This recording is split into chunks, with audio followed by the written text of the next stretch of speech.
नमस्कार। एक कहावत है, कबीर तन पंछी भया, जहाँ मन तहाँ उड़ी जाए, जो जैसी करनी करे तो तैसो फल पाए।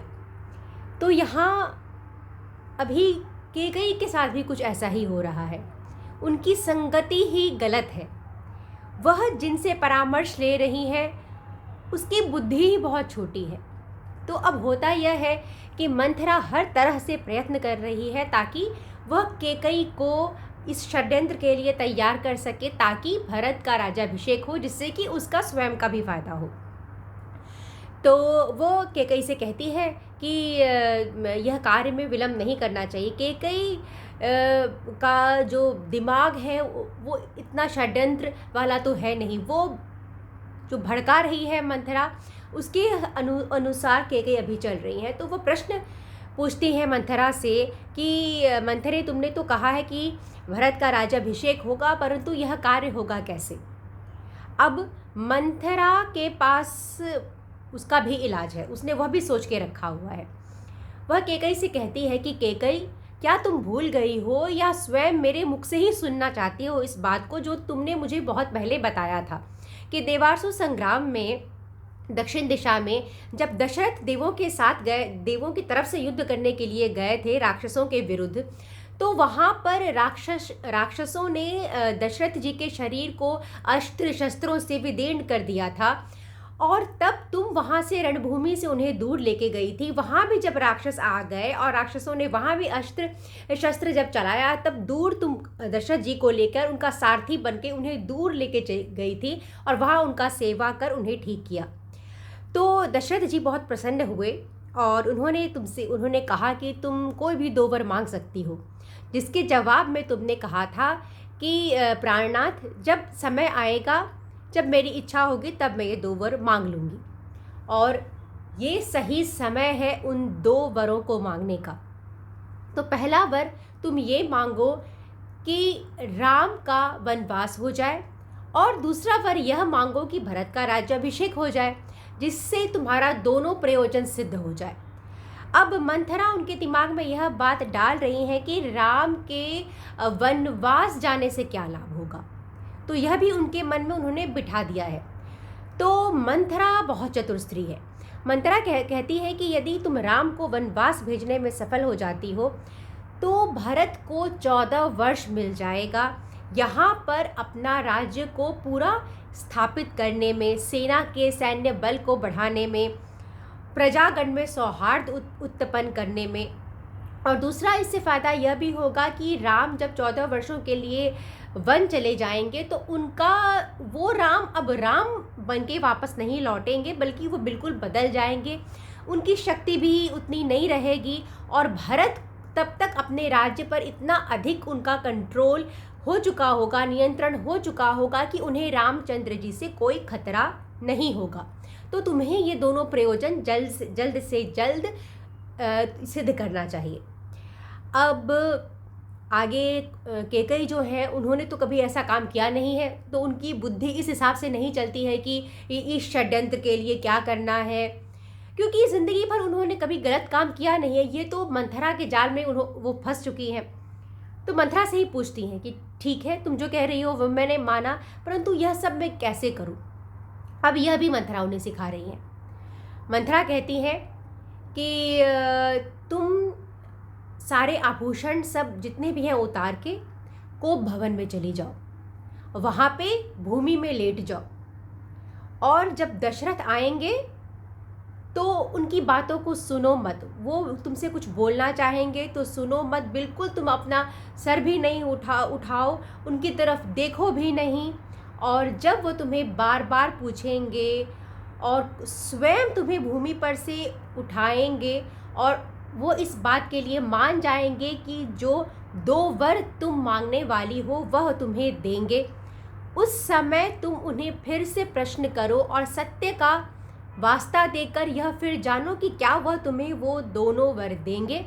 और जब बिल्कुल पक्की तुम हो जाओगी, बिल्कुल तुम्हें लगेगा कि दशरथ अब वो 2 वर तुम्हें दे देंगे, तब तुम अपना मुंह खोलना, तब तुम ये दोनों वर मांग लेना।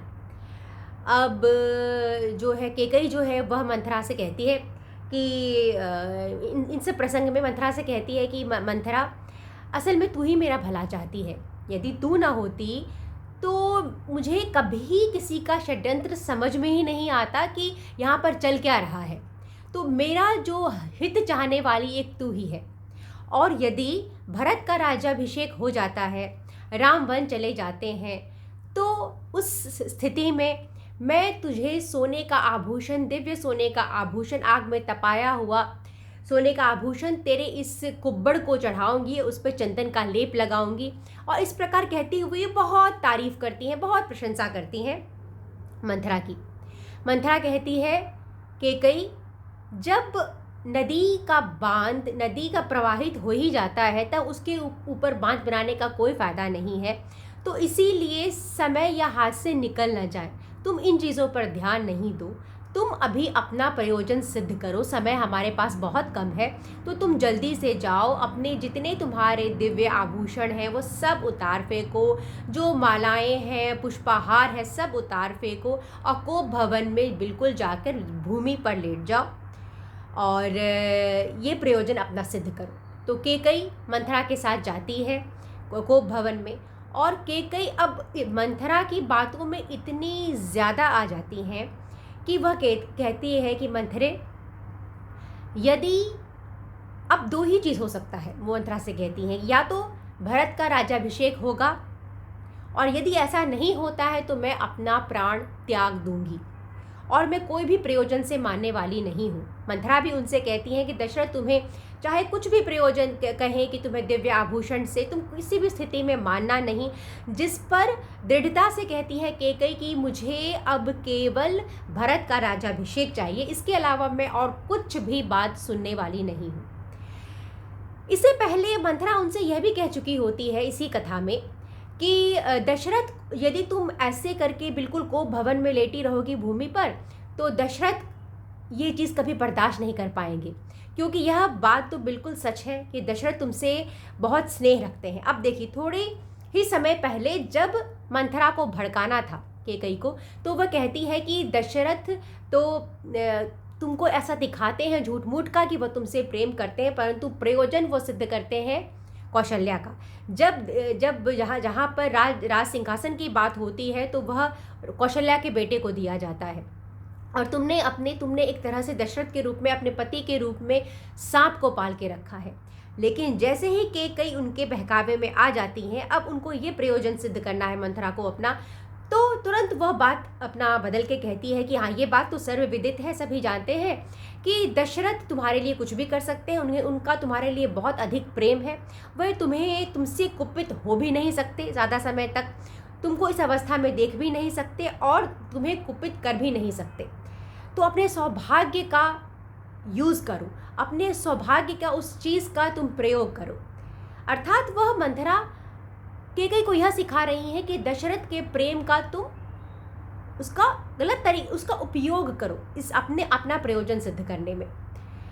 और इन सब चीज़ों से सारे जो ये सभी गलत विचार हैं, वो सभी वो कैकई के दिमाग में बिल्कुल गांठ पर गांठ बांधती जाती है। इतना गांठ बांध देती है कि कैकई अब इस निश्चय पर पहुंच जाती है कि या तो भरत का राज्याभिषेक होगा, या तो दशरथ को मेरी बात सुननी पड़ेगी, या फिर मैं अपना देह त्याग करूंगी। और मंथरा से कहती है कि यदि दशरथ जी मेरी बात को नहीं सुनते, तब उन्हें मेरी मृत्यु का समाचार दे देना, क्योंकि मैं और कोई भी चीज़ से ये मानने वाली नहीं हूँ। तो अब दशरथ के लिए बहुत बड़ा समस्या आने वाला है। कई दिनों से दशरथ जी जो थे वो दुस्वप्न देख रहे थे, इसीलिए उन्हें लग रहा था कि इतना बड़ा प्रयोजन जो है उसमें कुछ अड़चन ना आ जाए, और इसीलिए इतनी जल्दी में सब कुछ हो रहा था। और वह अब आएंगे ये कैकई के महल में। उन्हें तो पता ज्ञात नहीं है कि कौशल्या और सुमित्रा यह बात जानते हैं। उनके हिसाब से तो कोई भी रानी उनकी यह बात नहीं जानती है राज्याभिषेक के बारे में। उन्होंने राम को बताया था, पर किसी भी रानी को नहीं बताया होता। तो सबसे पहले उनका मन करता है कि जल्दी से जाके वह यह शुभ समाचार कैकई को दे, और इसके बाद क्या होता है, यहाँ तो कहानी बिल्कुल बदल चुकी होती है। अब उन्हें कैकेयी का कुछ दूसरा ही ऐसा रूप देखने को मिलेगा जिसकी दशरथ ने कभी कल्पना भी नहीं की होती है। तो इस कहानी से हम क्या सीखते हैं कि एक तो कभी भी किसी को इस तरह का वचन ना दिया जाए, क्योंकि समय जो होता है वो बदलता है, परिस्थिति बदलता है, जो व्यक्ति होता है उसका स्वभाव भी बदलता है। तो किसी को इस तरह से वचन नहीं देना चाहिए कि चाहे कुछ भी हो, मैं तुम जो भी मुझसे मांगोगी वह तुमको मैं पूरा करके दूंगा। और दूसरा, किसी के भी प्रेम का, स्नेह का, आदर का गलत उपयोग करना अपने आप में एक बहुत ही तुच्छ सोच का प्रदर्शन करता है। यहाँ कैकेयी ने दशरथ के प्रेम का एक गलत तरह से प्रयोग किया, को भवन चली गई, आभूषणों के उतार दिया, तो एक तरह से उन पर एक बहुत ज़्यादा दशरथ को प्रेशराइज करने का वो कोशिश करेंगी अब। और यह भी कि जब व्यक्ति हम किसी पर विश्वास करते हैं तो हमें अपने विश्वास पे विश्वास होना चाहिए, निर्भर हमें किसी पर नहीं रहना चाहिए। परंतु यह भी बात है कि यदि किसी पर विश्वास किया है जो आत्मा गवाही नहीं देती, तो अपने विश्वास पे हमेशा विश्वास करना चाहिए, किसी और के बहकावे में कभी नहीं आना चाहिए। और सबसे बड़ी बात कि आप किस संगत में हैं, जो आपकी क्लोज निट में है, जिनसे आप डेली इंटरेक्शन होता है, वो कैसे लोग हैं, क्योंकि वो आपकी पर्सनैलिटी को पूरा ही तरह चेंज कर सकते हैं, उनका प्रभाव आप पर बहुत पड़ता है। तो संगति बहुत इम्पॉर्टेंट है कि हम कैसे लोगों की संगति में हैं। यदि हम अच्छे लोगों की संगति में हैं तो हमारा जो गुण है वो उभर कर आता है, और नहीं तो हमारे के भीतर के जो भी गुण है वह भी नष्ट हो जाते हैं। तो संगति बहुत ही इम्पॉर्टेंट है कि किन लोगों के बीच में है। कोई भी जिस भी व्यक्ति का सोच बहुत छोटा हो, उसके संपर्क में हमें नहीं रहना चाहिए। तो यह कथा हमें यह सिखाती है। और आगे दशरथ जी के लिए बहुत बड़ा दुस्वप्न जो अब सच होने वाला है, यह आगे की कथा मैं आपको सुनाऊंगी। मुझे सुनने के लिए, समय देने के लिए बहुत बहुत धन्यवाद। और यदि आपको मेरा वीडियो पसंद आ रहा हो तो मेरे चैनल को सब्सक्राइब करें। धन्यवाद।